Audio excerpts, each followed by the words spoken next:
Hello, and welcome back to the Dungeons & Dragons Podcast UK. My name is Yazmin, and I will be the DM. Hi, my name's Samantha. I play Elora Greyvale, a sorcerer from Nephalia. Hello, I'm Colin Robinson, and I play Cuin de Greymont, a paladin from Gavany.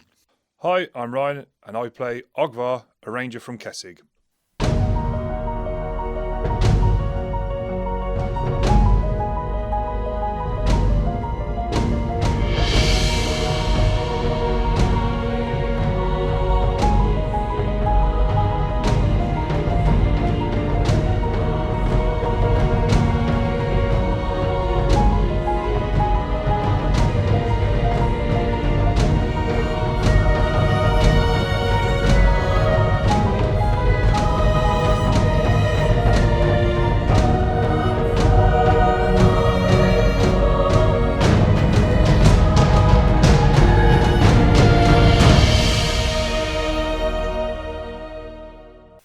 Hi, it's time to do just a little bit of housekeeping. It was my birthday last week, and some of our followers has sent me birthday messages, which is really appreciated, guys. Thanks very much. So here's a really big shout out to Jess Davis, Derek Taylor, Dave Wallers, AJ Clark, AD&D Steve, and Paul Swift. Thanks, guys. Thanks a bunch. Previously, our companions challenged some rather nasty canine critters in pursuit of some extra coin. The hellish hounds were no match for Cuin's meaningful mace, and the fiendish foes were finally finished off. Our brave bunch have made their way back to the guild for a well-earned bevy. Episode 22, Nightlights and Wondrous Sights. Okay. Ogvar's going to go up to his room and treat all the leather and buff up all the brass buckles and get them nice, and then go back downstairs and... This is that never split the party thing, isn't it? Never mind, Cuin, we're going up to see... Yeah. Orland is practically vibrating. He is that happy. And, he's kind of... You see the leather twisting as if he's trying to look at himself like he's a new bag. Got a mirror. You've got him looking all shiny, all his scuffs have been polished out. He looks like a new bag. So... We'll go and have we'll wander walk up to the church. We'll walk back up... it's going to be uptown, isn't it? Yes. We walk back uptown and then take the pathway back up to the church. Okay. Get up to there, and the doors open. Well, presumably the doors are closed at this time of night. It only takes you a quarter hour to get up there, but the doors are closed. But obviously, you can open it. They're not locked. They're not locked. Right. Okay. Well, we'll go in and call. Maybe shout, Esther. There's no one in the church that you can see, but obviously it's this time of night. She's probably upstairs in her own quarters. Okay. Right. We'll go shuffling up the stairs and get to the door at the top and knock politely on the door. Make me a reflex save, Cuin. God, it's always bloody me. What's this, like a mixture of beer and stairs or something? Oh, that's a 5. Oh. Yeah, you feel something splat on your shoulder. It's bat poo. I say, What's the matter? bit of backwater. What? Oh, it'll slide off. It'll be fine. I'm going to go up the last few steps and Revenge of the bat. knock on the door. compared to the inside of Elora's cape. Ew. Knock on the door. Yeah. You hear Esther's voice. Oh, come in. I just open the door a bit. Squeaks open. And I say, Esther, Oh, hello, dearie. is it all right if we come in? Oh, of course. It's Come only in, me come and in, come in. Cuin. Oh, what happened to Ogvar? Oh, Ogvar's down. He's down at the inn. What was the inn called? Oh no, it's not. It's the guild. The guild. He's Ogvar's down at the guild. He's having a bit of me time with somebody. That sounds wrong. You could say something, that wouldn't sound any better. He's looking after the bag. I watched it. Yeah, I think I better explain myself because that just sounds. She's giving a bit you wrong. quite a quizzical look. Yeah, I know. He's your grandson, Florent. He gave us a bag as a haversack as a gift. Something that you would have owned, I think, previously. It didn't happen to be a beat-up old leather bag, did it? It did, yeah. Oh yes, I remember that from my childhood. I don't know whether. I gave it to Florent after, he left to go to the church, and I didn't need it anymore, and, Right, well, Ogvar's just, he's doing a bit of leather restoring on it. He's just... Oh, wonderful. Yeah, he's just looking after the bag, and we'll go and meet up with him afterwards. Is it alright if we come in? Yeah? You've already asked. Oh, I'm already in. Sorry, okay. Right, so, obviously we've shuffled in. I'll just push the door shut briefly. And just, yeah. We've booked a room down at the Guild for the night. Thank you for your kind offer, but you've got family here now. You've got, was it Cal? No, it wasn't Callie. Yeah, Callie, Robert, you've got and Florent. Callie, Robert, and Florent are here, and what's he laughing at? It's a bit of a mouthful. Right, you got family here. You've got Callie, Robin, and Florent here. Who?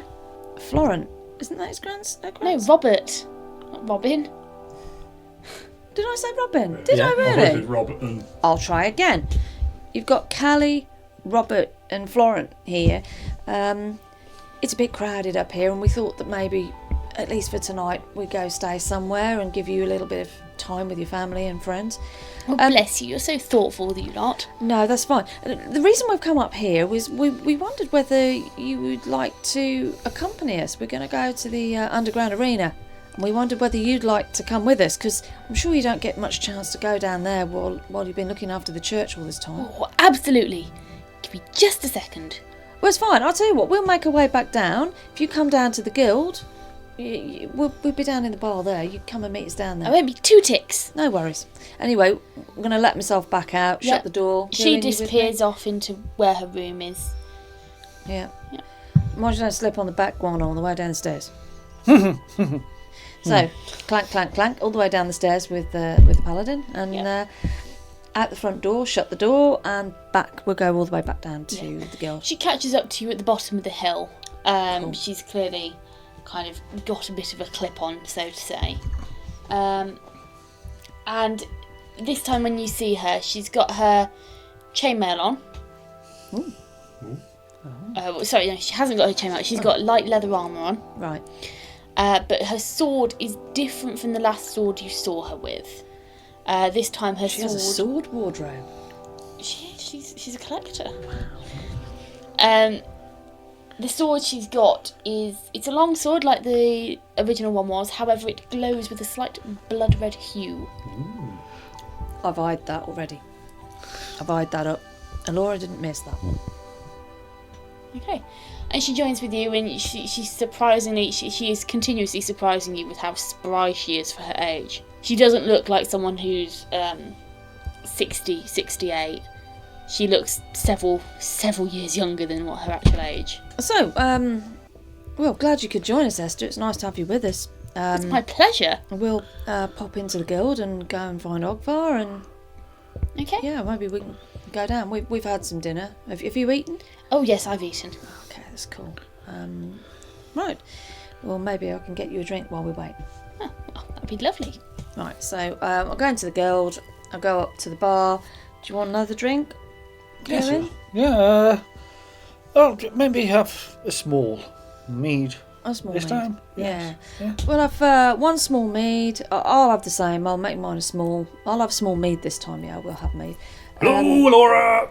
Oh, hi, Ogvar. How's it going? Oh, capital, yeah.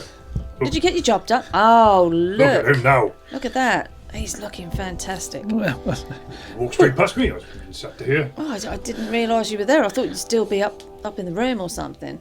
What's she drinking? I'll order Esther a drink. Esther will have a glass of wine. Okay. One glass of wine. So it's 12. He's seen, obviously, he served you earlier in the evening, so 4 silver pieces. Okay. Okay. I'll take that off my... I've still got some list. I'll just take it off this for now. It's just easy. So he gets drinks out pretty quickly. 2 small meads and a wine. Is Ogvar not having anything? Oh, I'm sorry, Ogvar. I completely forgot to order you a drink. What would you like? Just an ale again, please. Yeah, another ale as well, please. Okay, so then 4 is... He charges you 1 silver piece for the ale. So I pay the man, Valdo, pay him, and then go and find a seat. Okay. Take Esther with us. Your seat by the window where you were before is still vacant, so we'll go back you sit take there. those seats up again. Okay, so you all sit down and Esther's sipping on her wine, you're all sipping on your mead and your ale. So, Esther, every time I've seen you so far, you've got a different sword. Yes. What's the story with the sword wardrobe? Well, you know, some people like having collections of clothes and dresses. I like having a collection of swords. They are rather nice. Yes, they are, aren't they? They've been with you a long time. Yes, since my youth, I'm afraid. Right, okay. This one was my favourite sword from when I was a midnight duellist. Yeah, that sounds very interesting. How did you get on with the bag? Yes, top results. And pick up the bag. Pop it out, and Oh, that does look smart. I feel like a new bag. we all look at each other. Right, I'm now... Elora's going to look and see what reaction she's going to get from Esther. Esther looks slightly surprised and then goes, "Oh, Orland! You haven't spoken in years." You know? Of course I do. Elora's going to smile. He stopped speaking when I was about 5. I don't know why. He's... Because you dropped me down the stairs. How could you do that, Esther? That's a long time to hold a grudge, Orland. I'm a bag, I don't do years. Well, I hope you don't mind, Esther, but it would appear that Orland's kind of one of us. He's joined the party. Not at all. I'm awfully sorry, Orland. I didn't know that was why you stopped talking. I always thought it was part of my imagination. Yeah. Well, he's been cleaned up and buffed up, and he's got a new exterior, shall we say? Yes. And I take it the butter and the oils are safely inside you, Orland. So, in case we have to do it again. Yes, I've got my stash. Oh, awesome! Absolutely awesome. We leave Orland on the table, sort of over towards Elora, because Yeah. Right, all of you make a will save. I will say. That's an interesting one. That's a 20 all in. 17 all in. Wants to be a 4 all in. With the exception of Ogvar. Everyone around the table startles slightly, but doesn't react. Ogvar, you startle so much you slightly choke on your drink. As you're sat there, the window's beside you, you just hear a thunk. I close my eyes because Sounds like I don't even need to look. It sounds Elora like a very knows. wet splat. Elora? Yeah. Is that what I think it is? I'll be back in a minute. It's the bat. I get up. And I You're walk round the joking me. table, out through the front door, and round to the bottom of where the window is. And what do I see? There is a small, black, furry, wet blob on the floor. I'm gonna... Is it kind of black Bat or is it shaped. reddish black? It's bat-shaped. I'm gonna lean down and I'm gonna pick it up by the end of its wing and It's dripping. lift it up. Is it? Yes.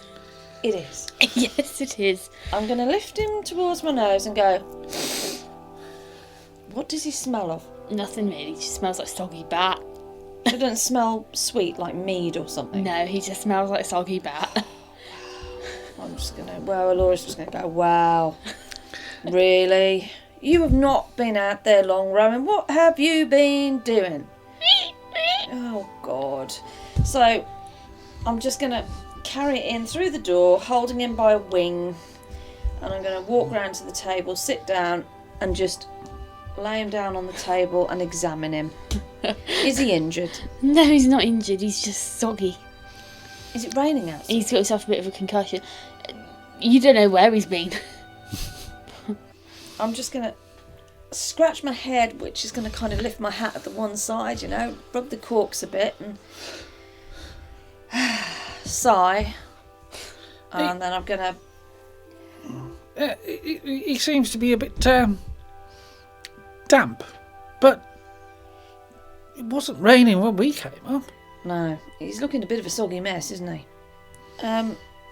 Has anybody got a cloth? Have you still got that cloth? You haven't got that cloth with you, have you? It's a bit buttery. Yes, I don't think If you want to buff the bat. A freshly buttered bath. Yeah, but the thing is, it's got like an oily coating, which means the next time it gets wet, it'll slide off. You're free to try. Thank you. So I'm going to take this slightly oily cloth and I'm going to clean my back down, dry him down, so he's got a nice gentle coating. You have a freshly buttered bath, and you best hope you don't need to catch him in a hurry. You've effectively greased your back. No, he's just I've moisturised him. Okay, there's a difference. It's like Nivea for bats, isn't it? Make sure you don't put any on his claws. He might find it rather difficult to land. Yeah. It's too late now. No, he'd be fine. He'd be fine. So I've given him a wipe out, I've dried him off and like moisturised him in the process. So look, double whammy, eh? I'm going to hang the cloth back. Esther's looking at this entire scene with a look of utter bemusement on her face. Yeah, I'm sorry about this, Esther. He's at that difficult age, you know. We've had conversation. I don't know where he's been. Yes, well, you know, freshly buttered bath and all that. Yeah, don't do him any harm, does it? So I'll stick him back inside my cloak. Right, you've now got a buttery bat in. Yep, that'll do. Buttery bat. Oh, God. As you're all sat there, Esther looks at you, Cuin, and you look... How injured do you look? Who? How injured do you look?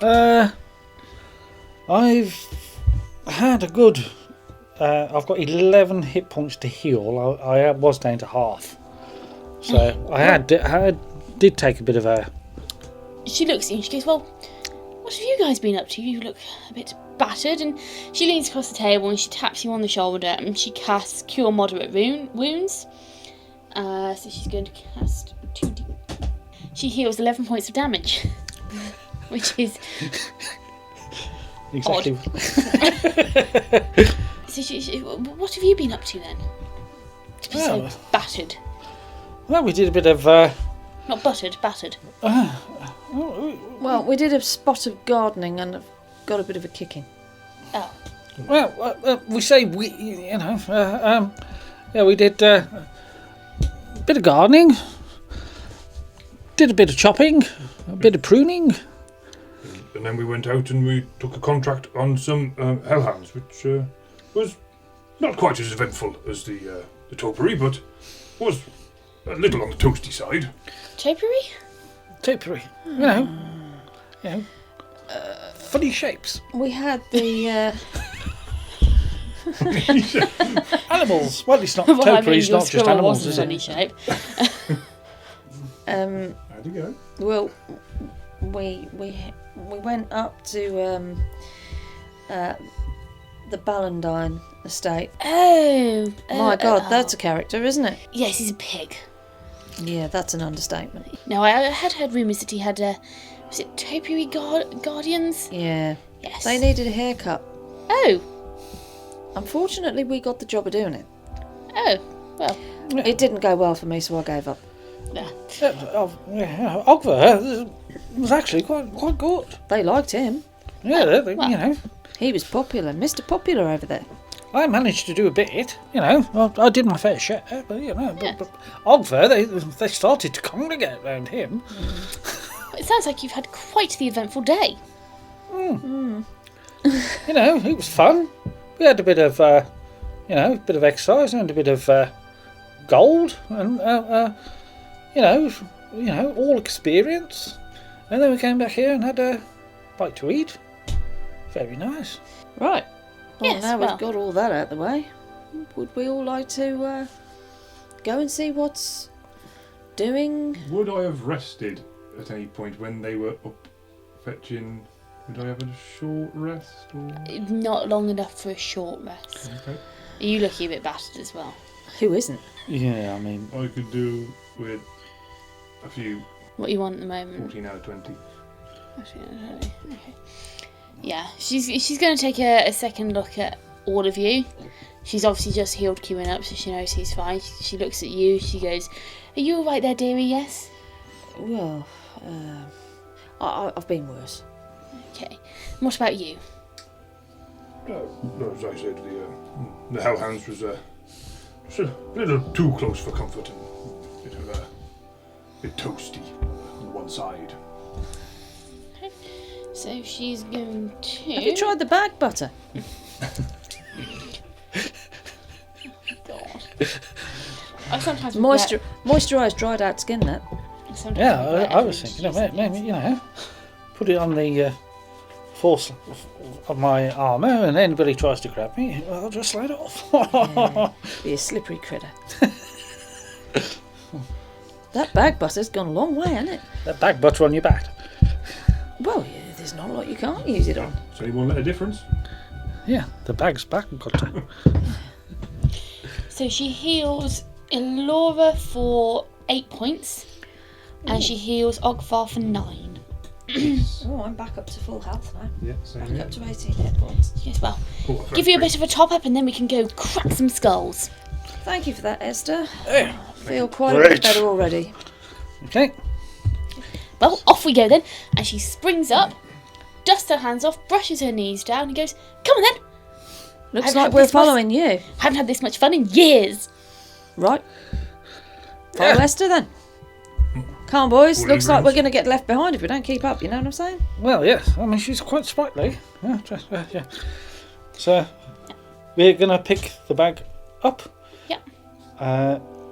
Would we want to put it in one of the locked rooms or take it with us? Because I don't think I need to take my tent and everything, so I'm going to put all Well, my I'll pick non-essential equipment in my room. Right.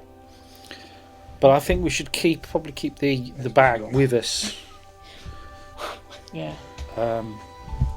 Yeah, I think we keep... I think Orland, at the end of the day, he's going to work out as a party member. By You're the not looks of leaving it. me. No, we'll take you with us. No. You go where we go, you go. Okay. Yep. Okay, so she gives you a second to go put what you don't need upstairs. She comes back. You come back down, and she's chatting with Valdo at the bar. They look like old friends chatting. And she goes, "Right, we're all good to go. Let's go then. Off we go. Come on." Cool, let's go. And she leads you out the door. And from the door, she leads you further down towards the port. And it's at this point when she starts wending her way in, through the narrow rat warrens of streets, actually pushing back towards the promontory, but coming at it from the side at a lower level. And as she goes, she's keeping up a constant stream of chatter, and she says to you, "Well, entrances to the underground arena are in less conspicuous places, so there are lots of them around the city. You'll be sure to find them everywhere." Can Elora make a judgment call to herself? Can she work out? She suspects that the underground arena is actually underneath the promontory. Can I? You're just saying that Oh, to yourself. You're just thinking that. I can neither confirm nor deny. okay. This is something you're thinking. You're not saying to Esther. Okay. Is it? As Elora's wandering along, she's thinking to herself that the entrance to the underground arena may be located under the promontory. Well, That's we all can't- she's thinking to Yeah, herself. well, we can't No, comment. Okay. So she says to you that there's entrances all over the place in the city. It's just a case of knowing where they are, and she leads you over to a grate in the floor. So she turns to you. She says, "Right, okay. If we lift this one up here, Yeah, okay. Well, here you go. So okay, make a strength check." 12 plus 2 is 14. Yeah, you easily lift this grate out of the way, and the grate opens up to reveal a set of ladders going down. She says, "Right, in we hop," and she just jumps in, feet first, goes straight down.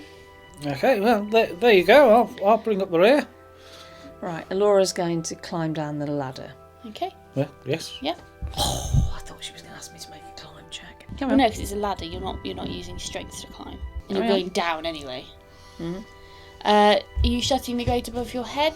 Yes. Yeah, Yes, okay. I shall. So you all get down the ladder, and you emerge into, as opposed to what you would assume is a sewage pipe from the top, you emerge into a very well carved out tunnel, which is lit with wall sconces and lanterns. She goes, right, off we go. And she just starts heading off further towards the middle of Drunau. You follow her for a decent amount of time, and you eventually come out, and this small tunnel opens up into a larger, more central tunnel. You can see there are other tunnels here and there, and you see a couple of people coming through them. They're obviously coming from all around the city. And you can all make me a wisdom roll, please. Oh dear. That's 16. Oh no, then. Straight Wisdom. Mm-hmm. Straight wisdom. 16. 10. I got a 3 -1. Smart. So, both Cuin and Ogvar, your solid guess is that this is under the promontory. Elora's thinking, no, she's not. No, you're not thinking. No, with she's that not roll, she is. thinking. No, not with that No. roll, no.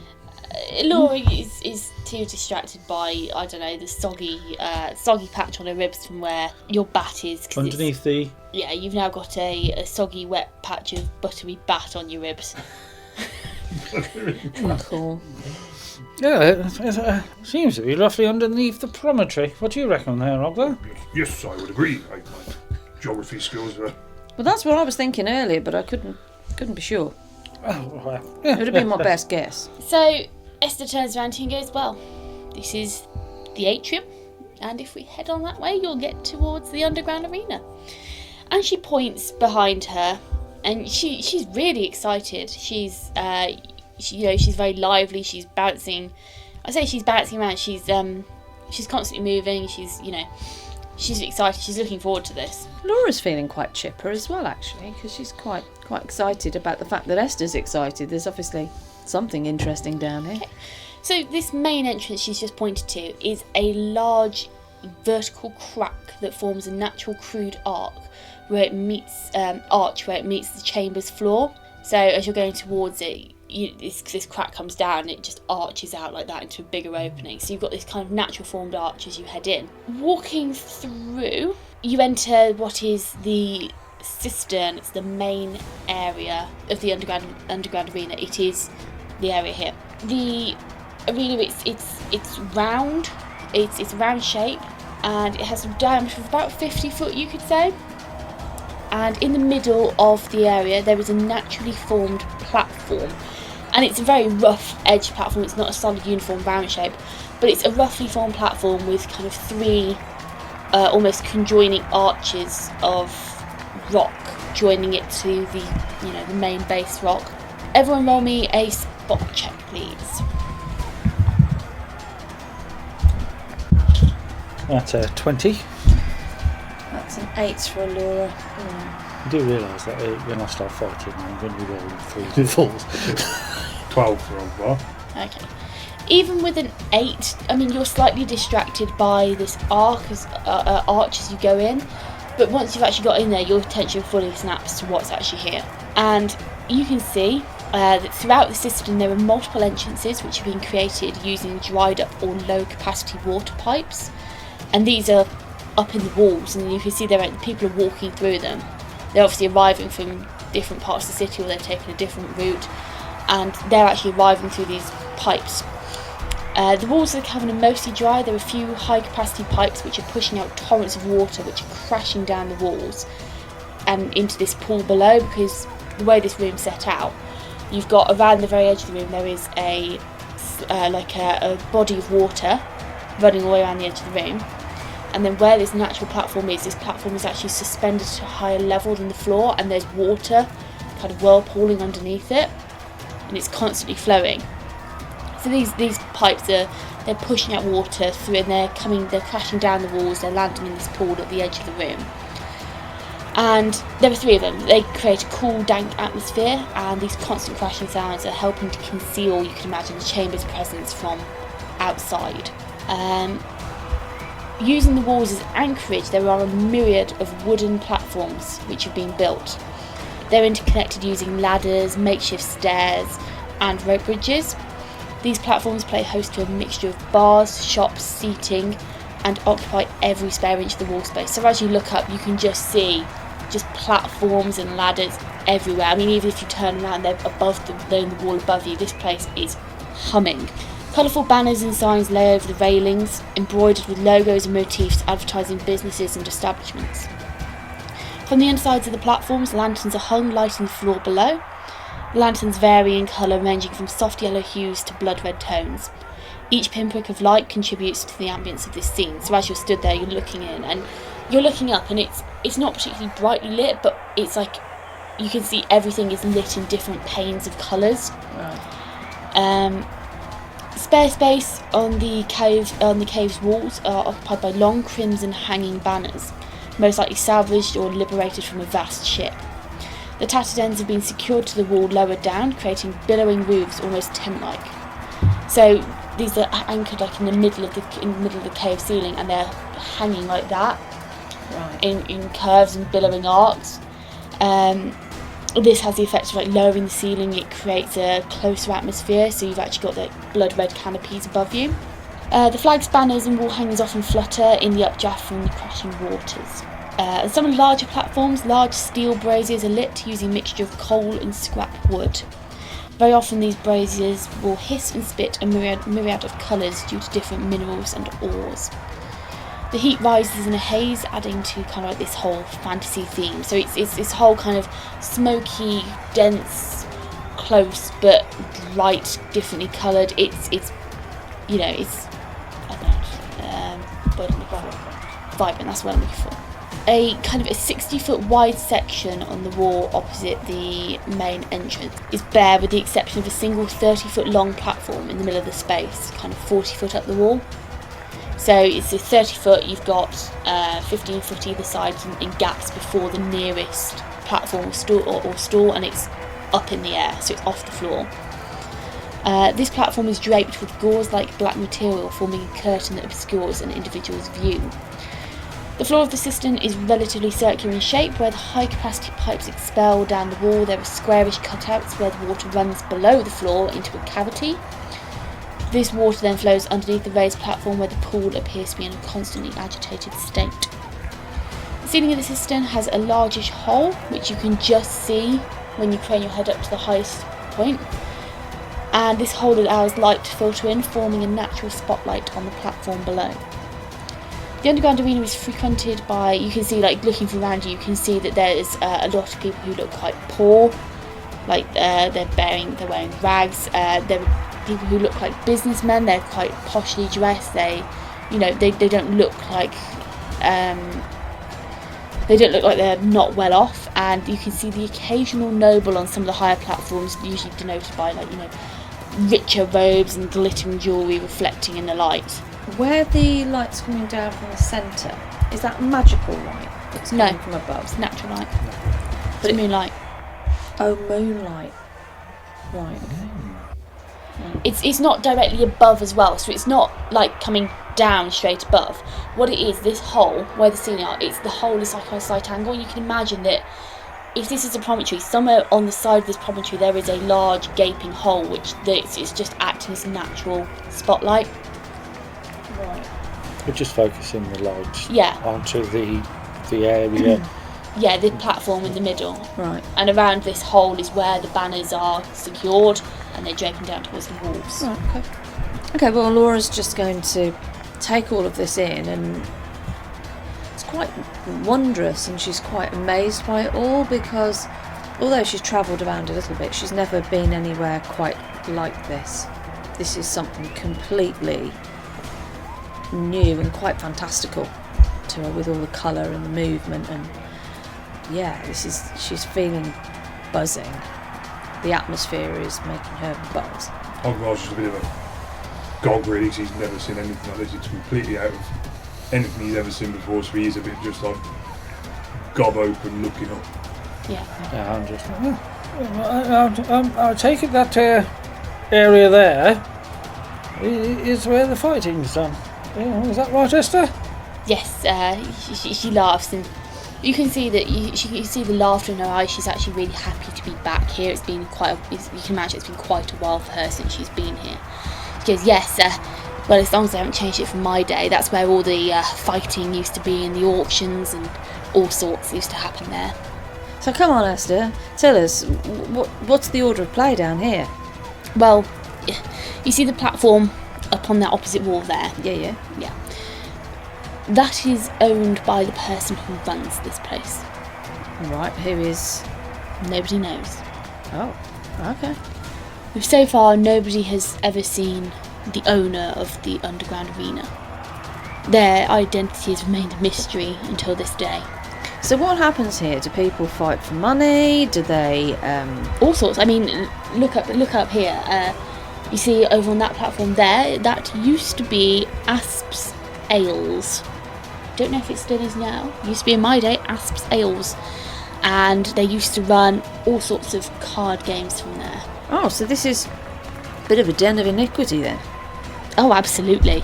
Gambling, fighting, Right. betting, illegal sales of goods. And does this run every day? Oh, it runs nearly all the time. But not during the day? No, not during the day, no. Okay. So, what sort of rules are there for the fighting? Is it to the death, or just till somebody says enough? Or... No, not to the death. I think that would cause more than a few eyebrows to be raised. Fighting's usually done settling debts for money. It all depends on what event's going on the day. So is it just... So you're talking fighting, betting, score settling, is it a spell thing?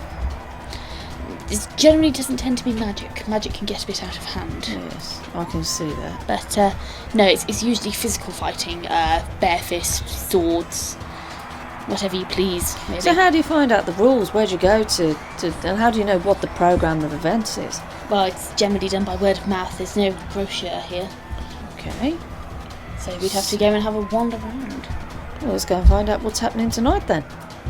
Well, I suppose we better try and have a look around, possibly, and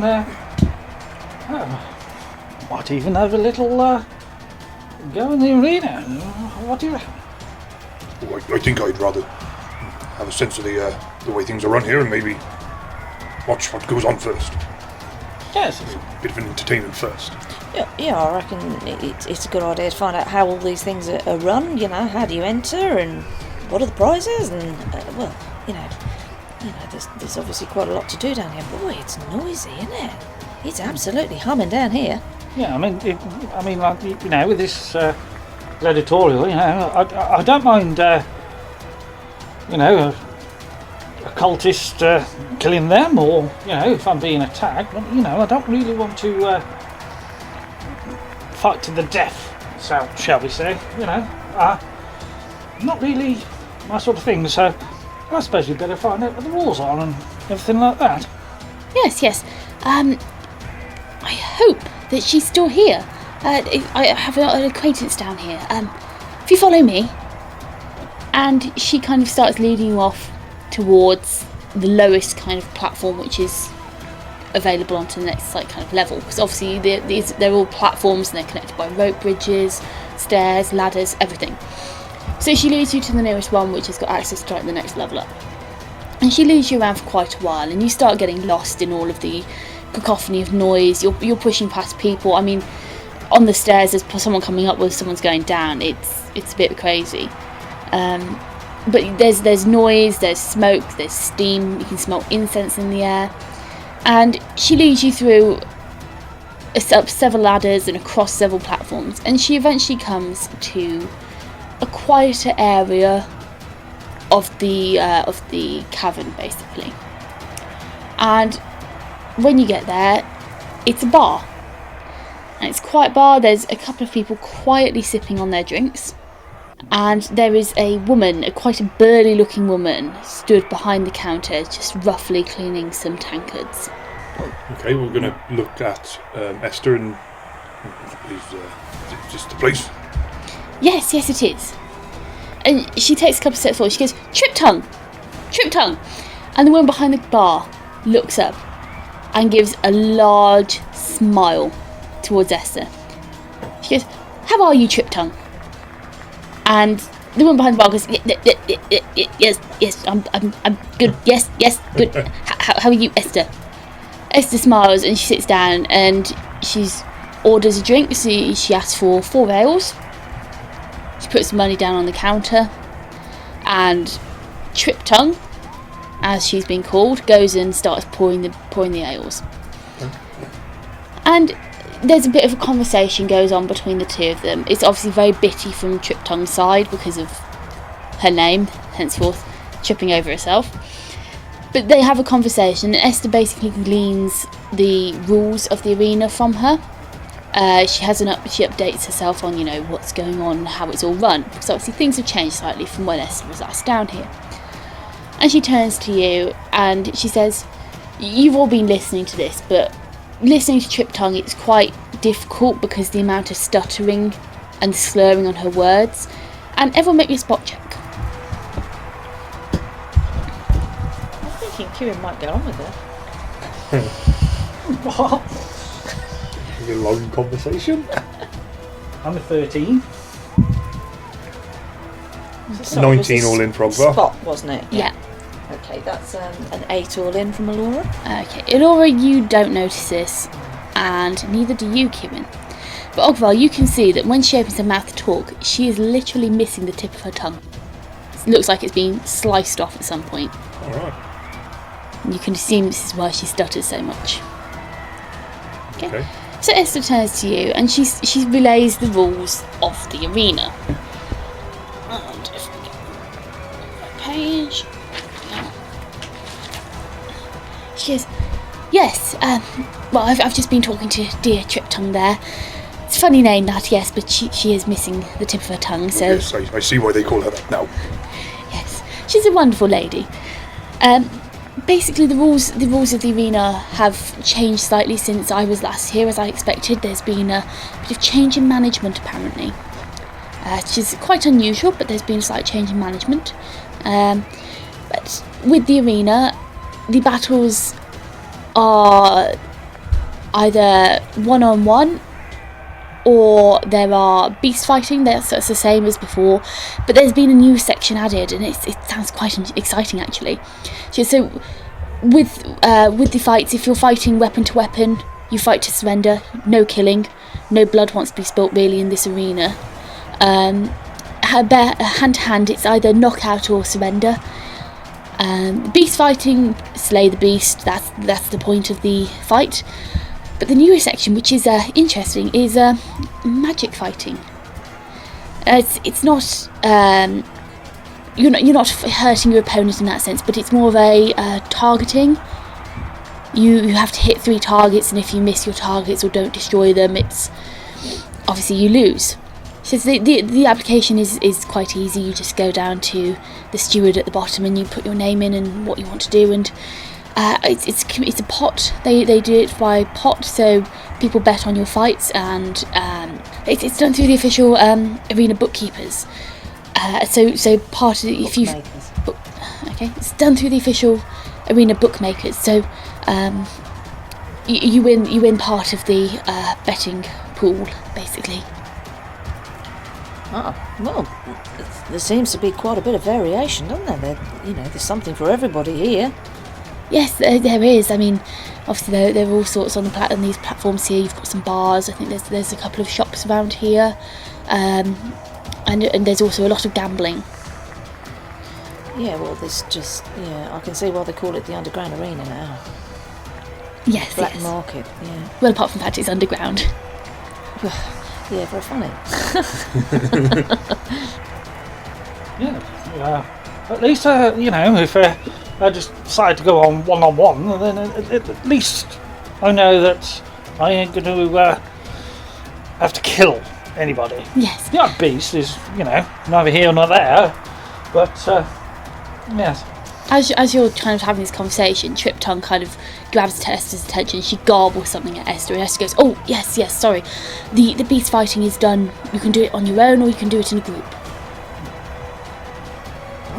Well, that puts a different spin on things, doesn't it? There are grudge matches held down here, which aren't done for money, but they're obviously to settle grudges and debts. There are grudge matches.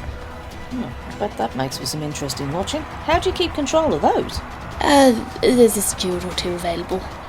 Oh, okay. They know the rules of the arena. If they break the rules, they get banned. So do I take it that there are some more powerful? Do they control it through magic? Do they actually control these through magic? And you say the stewards, do they have magical? But it depends on the steward. Oh, okay. I think I see what you mean. I mean, obviously, if say I'm fighting Ogvar and Ogvar's got, 4 hit points left, he's almost gone. What are hit points? I think they might call that metagaming.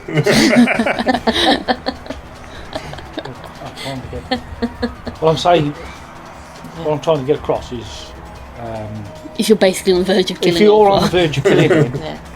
right, I could take him out with one hit, easily. I think it's how do you know when you're going to take. She them kind out. of- That's she- the difficulty. Yeah. It's like we need some master in charge of this dungeon. Who will? But that's what I'm trying to get confirmed, Yeah, and I don't know how she- you want me to put it. She kind of stops you as you're trying to fumble for your words, and she goes, the stewards will jump in, whether physically tackling you or using magic. I don't know what, but they'll stop you in time. That's fine then. But it is, at the end of the day, it's also on you. If you wish to kill someone in the arena, then you must also face the consequences for doing that. Yeah, exactly. I mean, that's what I don't want. I don't want to actually kill anybody. So, Well, I'd imagine that most people have just put their hands up when they've had enough. If they're sensible. Yes. Well, never back down. Well, you've got to love him, haven't you? Bless him. Oh, yes. We are lucky to have you. Dear.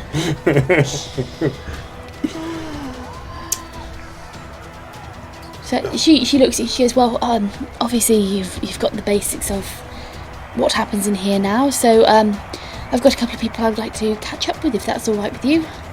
You're not going to have a go yourself, Esther? No, not tonight, I don't think. Okay, all right then. Well, okay, we'll wander off and just... We might go down and have a look at what's doing further down, and we'll have a chat and see if somebody wants to have a go. Oh, well, I'll be cheering you on from up here then. Oh, thanks, Esther. Probably need it. Oh, yes. Okay. We'll meet you back here in I don't know, a few hours. Or what? Yep. Okay. So she kind of moves her seat and she starts talking to Trip Tongue, and Trip Tongue is obviously in the background, just kind of chattering away and warbling at Esther, and she seems to understand all of this. So yeah. Well, do you either of you two boys fancy having a go in the arena? Do you want to go and see who's doing what down there? What's on the programme for the night?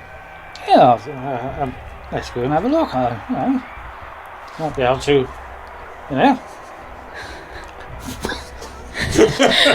Just choking. The Paladin's just choking for the listeners. Yeah, we could go and have a look, and I might be able to move a bit of these old arms going. Isn't the Paladin 25? Something like that. Yeah. And apparently doing the funky chicken. Well, Ogvar, do you want to lead the way back out, and we'll make our way back down? I will certainly try. Yes.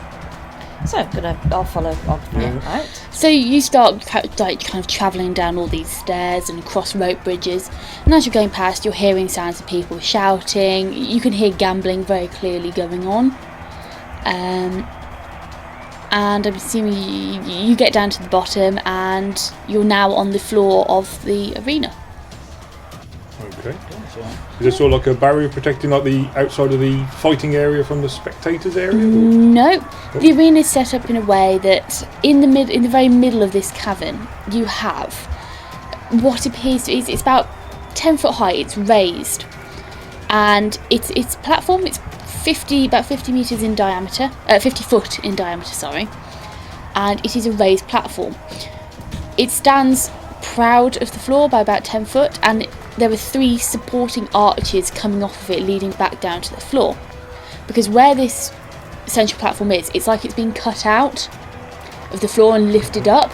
So underneath you've got this big void, and in this void there is rushing water, obviously coming from these pipes which are coming down the wall and into the bottom, and it's rushing in. It's like a basin, it's swirling around in the basin, obviously draining away to somewhere. But you've got water underneath, a platform above, and 3 supporting arches which support this platform, and that's where all the fighting is. As you get down there, you can see that on the platform there are a couple of big beefy blokes just having an absolute brawl. You can see them just leathering into each other with fists. You see teeth flying and blood splattering.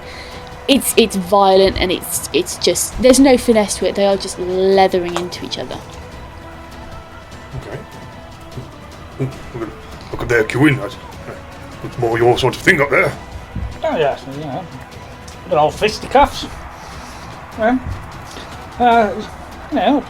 like to see actually how possibly good I am actually with my weapons. You know, I don't know what we've been coming against, but yeah, I've done fairly well.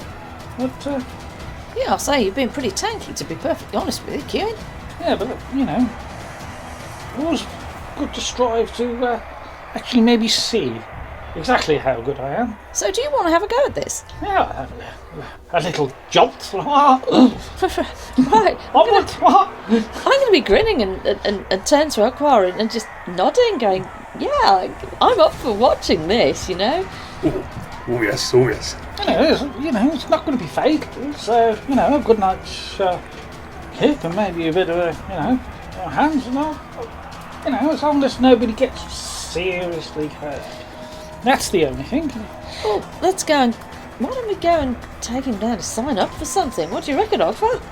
Oh yes, I think that'd be a good idea. Yes. Right, okay, I'll tell you what, Cuin, you lead the way. Let's go and find the... Is it steward, is it? Is it steward? Let's go and find the steward. Yeah. And you can see what's there, see what you fancy. As you kind of approach closer, there are thronging crowds around the edge of this platform. Obviously they're not... Having to push our way through them. Yeah. Yeah. You are having to... I mean, you're walking around the outskirts, and they aren't fully packed all the way to the edges of the room, so you're making your way through kind of like a less crowded area. Right. But you can see that as you get closer towards the platform itself, there are people stood up on kind of almost like wooden built-up decking, so they can see over the top. So it's about 5 foot high wooden decking, so they can see over the top of this platform. And they're all crowded around the edges of the platform. Where the arms are supporting this platform, they've been left clear. There's clear entry and exit routes off of this platform. But there are people crowded around, there's money being passed between hands. Obviously some under the table betting, not through any of the official bookies. But there's cheering, there's kind of booing, jeering, everything. And as you kind of walk past, the one guy, he just hits this other guy round the side of the head, and he collapses, he spins and collapses like a Chuck Norris slap, basically. And this guy's KO'd, and as you're kind of stood there watching, everyone's jeering, booing, money's started to be passed around, and a gentleman dressed in kind of like a black, it's very much a uniform, a black uniform, comes up and he pulls this guy who's been felled, he pulls him off the platform, and the other guy kind of cheers and walks around a bit, and then eventually leaves on his own power. That's what you see. Okay. That's it, that looks rather, nobody seems to be majorly hurt. So Well, look, let's have a go. I think that's the steward over there. You think you should go over there, Cuin? We'll come and have a look at what's doing. Just hold on one moment.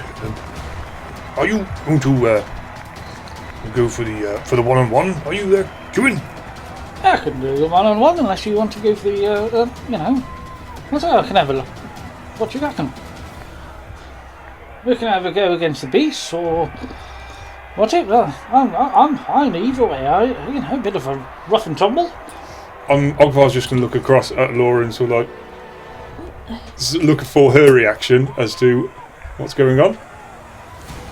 Well, the beast fighting looks interesting, and I'm not quite sure about the magic combat. Magic. Yes, a new kind of magic, but it's magic. That's what you have been doing so far. It's all the same spells, but they have a slightly different effect. Instead of budget in Scarpa, it'll be budget in Scarpa, won't it? Well, the magic combat looks interesting, but I'm not too sure at the moment. I've never done anything like this before. Let's. I'm going to turn to. I'm going to say. Let's throw the Paladin under the bus first. Hey, see what happens. I've got quite a lot of faith in him, but I just want to see what's going on. Do you think he'll have enough left in the tank for a second round against a beast? I don't know. He's a bit of a beast himself, isn't he? Okay, let's send him in. Oh my god. Are we going to offer up the entrance fee? That's what I call a good night's entertainment. God. Come on, Cuin, let's get you sorted. Okay, yes, So are you walking up to the steward's desk, are you? yes. Walking. Hello there. I'd like to have a little turn in the arena, if that's okay with you. What do I do? The guy looks up and he's got a big thick book in front of him, and obviously he's got lists of entries. He's got paperwork all over his desk, and he goes, "Right, you want to go in the arena, do you? Yes, please. You know. What are you going for? Beast fighting, one-on-one, bare-handed, weapons, what do you want?" One-on-one with weapons, if that's okay. You know. Okay, if you take a seat over there, I shall pair you up with a combatant as soon as I can. Would that be the elf and safety elf? I have no idea what you're talking about. If you need medical attention for a head injury, please find it elsewhere. Elsewhere? Elsewhere. Oh God. Really? And he points you over to a row of really crummy looking seats. And there's a couple of people already sat over there. I mean, they're all shapes and sizes. You've got a couple of skinny blokes. There's a woman who looks like she lifts pigs for a living. There's all sorts over there. I'm gonna walk over towards the what's it? Hi. That's rather spitting, isn't it? How do you do? Quite exciting, isn't it? And I'm gonna sit down. The chair creaks really ominously, and they all kind of look at you like, "Oh, I hope I'm not fighting you." Really hope I'm not fighting you. As Cuin's disappeared off to the arena, so are we going to back him? I reckon my money's on him. Oh yes, undoubtedly. He's quite handy, isn't he? So far. I wouldn't overdo it telling him that, though, because he might get his head in his helm. Well, yes, that's very, very true. But, might bolster the coffers a little bit. Well, yeah. I think he probably will. I think he's worth backing him, isn't If we do lose our money, he doesn't know. And, he is a treasurer. I think let me just check what I've got on me personally, money wise. So Elora's going to start shuffling through her backpack because obviously she's got her back to Cuin. I take it we're stood. I think we'll be stood like a good few paces away, probably 10 foot away. While he's at he's gone to the chest, isn't he? Right. So I'm going to look in my backpack and I'm going to say to him, well, I've got 50 gold pieces. I've got 95. Well, should we have a bit of a bet? I think so. Right, well, we're going to tootle off and find a... yeah, that's right. We're going to tootle off and find the nearest bookkeeper. If he's at a betting stand or something like that. I don't know whether it's presumably a betting stand of some description. Okay. Yeah, sorry. So you wander off to find, and it's not difficult to find a bookmaker. They are literally everywhere. The one you come to he looks like an official underground arena bookmaker. He's wearing the uniform, black, with a blue sash around his waist, and he's stood in a little box, and there's a little boy stood next to him with books open and holding things for him, and he goes, "Place your bets." Well, I'm going to just hand him... I've got a little pouch with my 50 gold pieces in. So there's 50 gold pieces in there. so I'm going to put 50 gold pieces on that Paladin over there, set on that seat. Righty ho. Got a return rate of 1 to 2 today, so Yeah, they're fine. yeah. So he takes your money and he goes, "Can I have a name for that bet?" Oh, yeah, it'd be Greyvale. Greyvale, okay. And the boy next to him, he scribbles down in a book. He goes, "Right, once the fight's over, you can collect your winnings if he wins." Okay, thanks very much. So, take a ticket or something? Or? Yeah, he gives you a small stub and it's got a bit of scald on it. It looks really dirty, but he gives you a stub. Yeah, right, take that and just stick it in my pocket. Yeah. Turn around and I'll go wait behind Ogvar. Yeah, and I'll walk up saying, "Oh, I'd like those odds. I'll match that bet, please." Okay. 50 gold pieces. And your name for that one? Ogvar Surefort. Okay. And he gives you a little stub again, and there we go. So you've both bet 50 gold pieces on Cuin winning. Okay. Going back to Cuin. Right there. You in the tin. Hello. Right, your fight's up. Oh, brilliant. Okay. Okay, so if you want to make your way to the arena, I will take the entry fee now, if that's quite alright with you. Oh, yes, no problem. How much is that, young sir? 5 gold pieces. Here you go. Okay, so he takes 5 gold pieces and he puts them into a little drawer under his desk, and he shuts it and he goes, "Well, try not to get too injured. Okay, no problem. We don't accept any liability for injury or death caused by your decisions." Okay, no problem. And he just then promptly ignores you. Okay, I'm going to start walking up into the arena. As you're walking up, you have the crowd either side of you. They're kind of looking and they're just like, "Go fly boy!" Booing as you're kind of humming and walking your way up. And as you reach the top on the platform, you see your opponent. After a day of grafting for guild and gold, Esther excitedly agreed to join the crew, and our 3 have now become 4. Drinks were downed, Orland got a greasing, and Rowan's bat-nav malfunctioned in a big way. Esther guided the group to the underground arena for a spot of evening entertainment. With the call of Cuin high on his agenda, Cuin was keen to take on a challenge. Ogvar and Elora sought out a bookie to place some bets before stepping up for supportive ringside roles. Thank you for listening to our podcast. Having you as a listener means everything to us. So, whichever streaming service you choose to listen to us with, please give us a like, subscribe and follow. We would love for you to join us on our Facebook or Twitter page, where you can catch up with all of our latest news. While you're waiting for the next episode of Secrets of the Silver City, why not pop over to our website, where you can read all of the information about this campaign, from backstories to setting. All of the links are in the bio of this episode. Join us again next week for the next instalment. Thank you for listening.